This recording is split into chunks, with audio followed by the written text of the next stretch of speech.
Jasmine Sandler, and we're audio only today on Warrior Women in Business.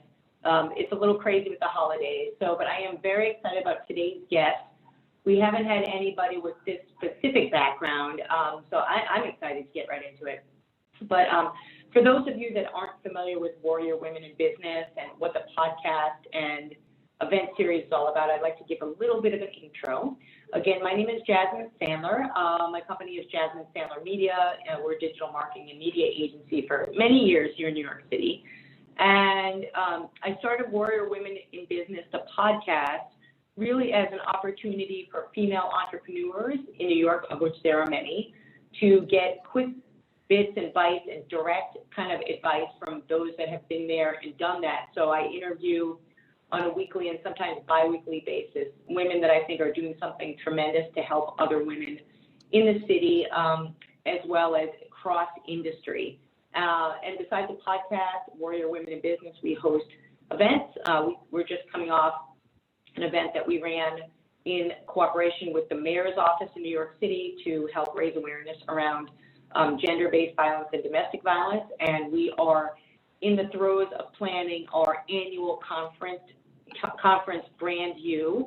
So for any of you that are interested in that, just shoot us a message and we can get you more info. But to get right into it, I'm really excited to have on today's podcast Ana Andjelic. We've never physically met, but I read about her on Forbes and I immediately reached out to her. I was thoroughly impressed. So I asked her to be on the podcast. So say hello to everyone. Hi, it's great to be here, and thanks a lot for your kind words. It's a pleasure. Yes, thank you, and thank you for being around. It's like pre-holiday season; everybody's kind of scurrying around. So before we get started, I want to give Ana's background, and all of you know, I like to give a little bit of just a brief, and then jump right into some questions and let Ana do the talking. So Ana was named to Forbes CMO Next, and she is a brand strategy executive, writer, and doctor of sociology, who specializes in modern luxury brands. And the reason I reached out to her is, well, for many reasons, but one, I've been very involved with the Luxury Marketing Council over the years here in New York.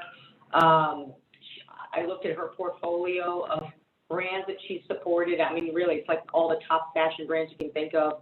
And a lot of my female entrepreneurs want to hear from women that are senior leaders in marketing and in fashion. So she seamlessly combines technology, business, and creativity, and is equally passionate about observing the counterfeit luxury goods scene on Canal Street. And Ana, I don't know if you know this about me, but I used to be a director at IBM on Church Street, which was right next to Canal Street. So every morning I would witness that. It's kind of funny. I was like, oh my God, I can't wait to read. Right, it's a big scene, and I don't know much about it. So, and I know that you've done work with MIT Media Lab students as well. And so, I mean, obviously, she's very qualified to be on the show. So I want to start by just kind of asking you, as I do with most of my guests, you had this honestly tremendous career, which I'd like you to talk more about, in branding, design, and marketing in the luxury goods space. Where did your passion start, and how did you get to where you are today? Right. So I arrived in New York like 20 years ago. I'm Serbian. I came from Belgrade to do my master's and my PhD, and I focused on doing my PhD in sociology of innovation, sociology of technology, which led me then to digital agencies and then creative agencies.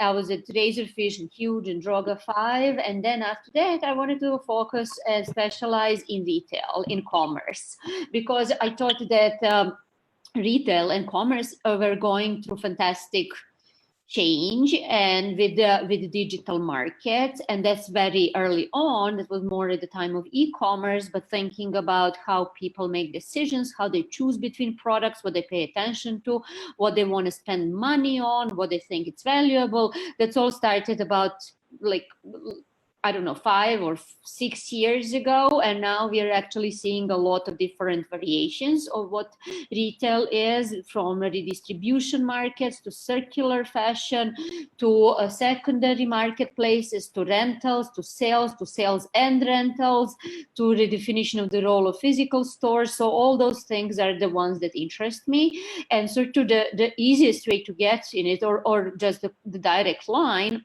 led me to agencies that specialized in working with fashion, luxury, and beauty and lifestyle brands. So I ended up at Spring Studios, and then at Havas Luxha, where I led the luxury practice for the global Havas network in the US. Okay, and can you talk about any specific, brands, companies that you've worked with where you really, it was a point in your life where you had to make some specific decisions on your career path, in terms of like something, really like a marker in your career that you can talk about while working with a brand that really helped you to propel and grow? I don't think there was a single moment like that. I think it was more a combination of professional interests in how people buy things, what influences their decisions, what is the role between people and brands, and how does digital technology changes that role between people and brands. Because when you think about it, like what is traditional brand marketing is like doing ads or doing events or sponsoring or a 30-second spot or a print ad. And then all of a sudden there are all those like DTC brands, and even before that there were brands like Target who all of a sudden they have like this massive e-commerce sites. And how do you help people decide in that context? So that was actually what drove my interest. How do you really solve people's problems? How do you put customer experience at the center? How you design for it? And how you help customers navigate through this crazy abundance of choice and information about this choice? Like, what is the role of brands and retail brands in on-demand economy? Yeah, so no, I agree with you. I mean, I'm in branding, I've been in branding for a while, but not like specifically fashion, and it is really around consumer demands and trends. So I know that there's quite a bit going on in the changing world of fashion now as it's related to technology and brands. Can you talk about any of the technology trends that are affecting fashion, where you see that going? Right. And I mean, my interests are wider than fashion. We can focus on that. When we see overall, I think even when you go from like grocery shopping, now they're influencers in grocery shopping, it's not an influencers are not something that's anymore like just a limit to culture industries, to film, to fashion, to skateboarding, to art.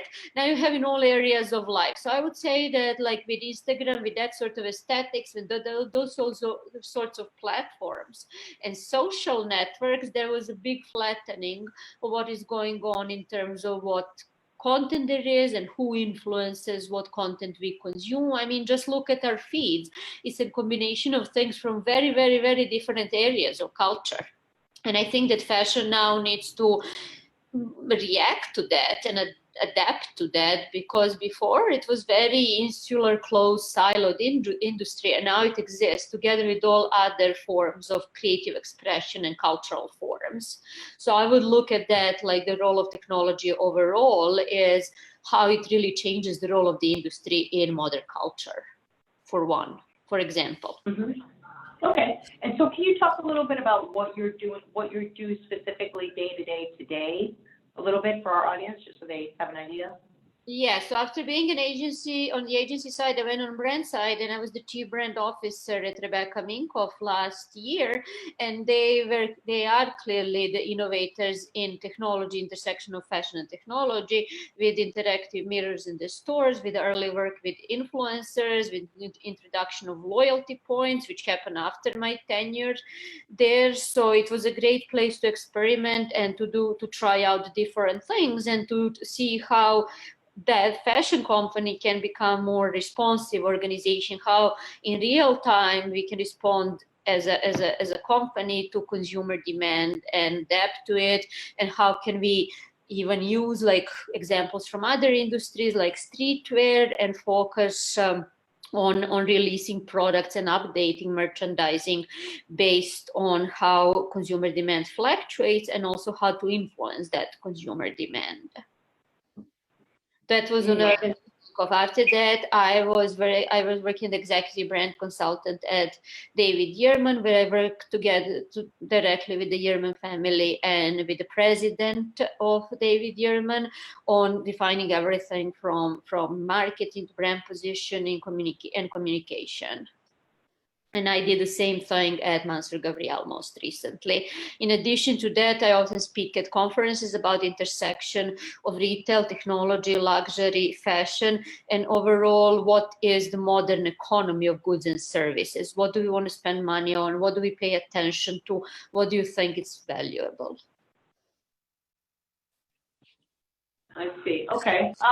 And I see, we talk a lot on the show about, being a female, in your case, female leader, and supporting, you're definitely in the industry that skews female. So can you talk about like any of your own kind of, I asked my audience, my guests, what are your kind of secrets for your own personal success and professional success being a female leader? And do you see any differences there in your industry? Yeah, well, I don't have a choice because I'm a woman and I still identify as she, her. So the fact that I'm a female and leader, it's sort of something that the position that I am in, and the leadership position sort of is a combination of thought leadership, of doing good work, really, of working hard, focusing on the teams, on what is important, growing people around me, setting the vision, inspiring people to get along on that vision, and really letting people own it, their own direction and path. My job is to sort of say, hey, this is the North Star, we're all working towards that, but how every single person gets there, my job is just to stir it, not to tell them what to do. That's what I always thought that my management style is, and I always thought the best results come from unlocking what is within each person. Okay, and do you have any bits of advice for women that are looking to get in that industry? Either, because I work, in the work that I do, and what I see is a lot of women that are developing startups in that industry, as well as, younger women that are looking to get into the industry. So do you have any, a couple bits of advice for them as far as, being successful in that particular industry? Yeah, I think that being persistent is underrated value, following through. Those are the important things. But also at the same time is when I'm on panels, when I'm usually like, it's all male panels and I'm the only female there. And sometimes in the past, I had to fight to be heard, to actually have opportunity to answer the question and that's something that everyone should do. Like not everyone is aggressive, not everyone is assertive, but they should kind of think about, how do I get my voice heard? And even if that is in a quiet way or in a non-aggressive way, it's still, they should not take sort of the situation as a status quo that men talk and women don't. And I'm seeing less and less of that. So it's not, in my over 10 years of doing that, it's not always comfortable, but it's becoming more and more comfortable. And more we're seeing that other panelists are very respectful and that it's a true partnership. And I understand that it's a process, so it's going to get more there. So persistence is one, and then believing that everyone's voice should be heard. I think that would be my second one. And then also looking at a community and a support, because we don't succeed alone. That's a myth that it's like alone hero or lean in, or that it's always individual success. We are as successful as the communities that are behind us. So for me, it's having really those few people. It doesn't have to be a big number that we support each other, and that they're like sort of the team. Right. Yeah. I mean, I agree with you. Certainly in industries, persistence is key, but also that getting involved in supporting the community. I mean, that's what this podcast and our event series is all about. And it is about lifting every woman up. And I liked how you talked about, you know, it used to be where you're the only woman on a panel. Now I think that's changing, but it definitely takes, like you said, you know, persistence. Question about are you involved with any specific associations or organizations that you think are very helpful for your career that you might want to share? I'm not, in a sense, like I'm involved in a lot of communities, so to speak. So I have a lot of women reach out to me for questions, for mentorship, for advice. So in that sense, that happens organically. In terms of association, I'm not one of those people who like to join clubs, not a joiner. So that's maybe how, but that doesn't mean that I'm not friendly towards different, that I don't like them. So there's a part of it. Maybe I'm just not officially identifying, but I'm supporting a lot of women organizations, and what Rebecca Minkoff is doing now with the female founders. That was our idea back when I was still there, how to sort of help female founders stand out in the world where millennials make decisions based on what is behind the company, well, not what's just in front of it. So yeah, of course, I support a lot of communities. I'm just not part of any specific professional association, I wouldn't say. But that's okay. I think that's my own path. There is no one way of doing that, and I'm sure there is plenty of us. I mean, I'm part of a lot of conferences and part of those communities. Yeah. Right. Okay. Yeah. So I asked my guests all of this. You know, how would you, when you hear the term warrior woman or warrior women, how would you define that? Well, I think that I'm not necessarily a big fan, and I'll tell you why.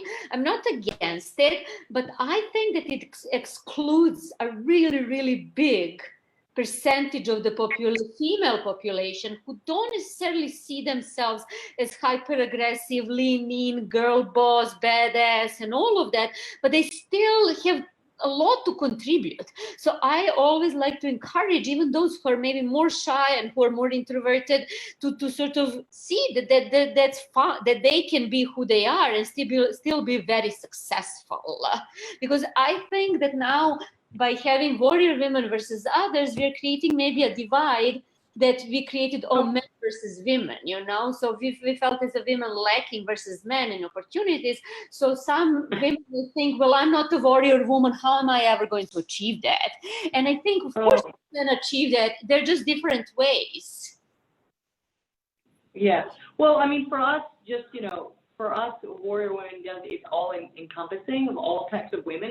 It's just about standing up for who they are and understanding their value. So maybe there's a language barrier, but certainly, you know, it is very much it's about community, and you know, it's really a woman, like you said, taking her own path. So it sounds like you're someone that does certainly take your own path, and me too. And that, you know, sometimes it takes that, but it's also that support in the community.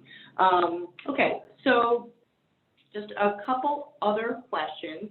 On values. I find that most of the women that I work with, whether clients or part of our community, are really leaders. They're doing something, you know, authentically to support others because they stand behind specific values. So are there any specific, you know, values that you stand by, you know, kind of like on a daily basis as you live your life, like certain things that you know, just specific values? And if you do have, you know, specific values, why do you have them? I think we all have values, and I think that for me, I'm not going to say anything terribly original. I think being respectful of other people is number one. So respect is number one. and then being curious. For me, intellectually curious, curious in other people, curious in other ideas is number two. And then open-mindedness, especially in this day and age, that's probably number three. And then I think, like, not maybe perfectionism, but certainly giving one's best, putting one's best, giving giving one's best to whatever they do, not just saying, hey, this is important, this is not important. It's kind of like delivering your A game no matter what. Oh yeah, absolutely, and I agree with you there, because that's what it takes for success, whether you're a man or a woman, right? It just takes like bringing your A game when you commit to something. So I like that. That's very common, I think, amongst female leaders. So you talked about, like, you know, what you do daily and your speeches and things like that. So is there, how can my audience connect with you? Are there any events that you're involved with, or is there a way that they can contact you? What do you suggest? Well, I do a lot of speaking engagements. I'm on a lot of panels. I mean, my LinkedIn is pretty up to date. My website is pretty up to date. I write a lot. I publish across Ad Age, Adweek, Fast Company, Luxury Daily, Glossy, like a lot. Like if you just put my name in Google, there's so many ways to get in touch. I mean, this, like, it sounds like arrogant, but it's actually not. It's like it's as I said, I post a lot. I'm on Twitter very sharing, so that it's very easy to find me, so to speak. And that just just means there is accessibility. Okay, perfect. So when we're done here, which I think we're wrapping up pretty soon. I will, with the recording, I will provide everybody with make sure that they can search for you in your website in the description. I know that we're short on time today, so I really appreciate you taking the time out. And for everyone that listened in, thank you so much. Again, just to recap, Warrior Women in Business, this is episode 18, and Ana Andjelic was kind enough to be on today. The recording of this will be available on the Warrior Women in Business website, as well as all of our social channels. And we are gearing up for a brand new conference 2 in March here in New York City. So please check the website for opportunities to get involved with the conference. It's going to be pretty amazing. We have a great lineup of speakers, as well as evening female music entertainment. So with that being said, I want to again thank you. I look forward to hopefully meeting you physically at one of our next events if you have time. I think you'll find our group a really nice group of ladies. And I think that's it. We've run out of time, so I think we need to sign off. And happy holidays to everyone. This is our last podcast before the new year, so I want to wish everyone a very happy, healthy holidays and new year. And thank you so much.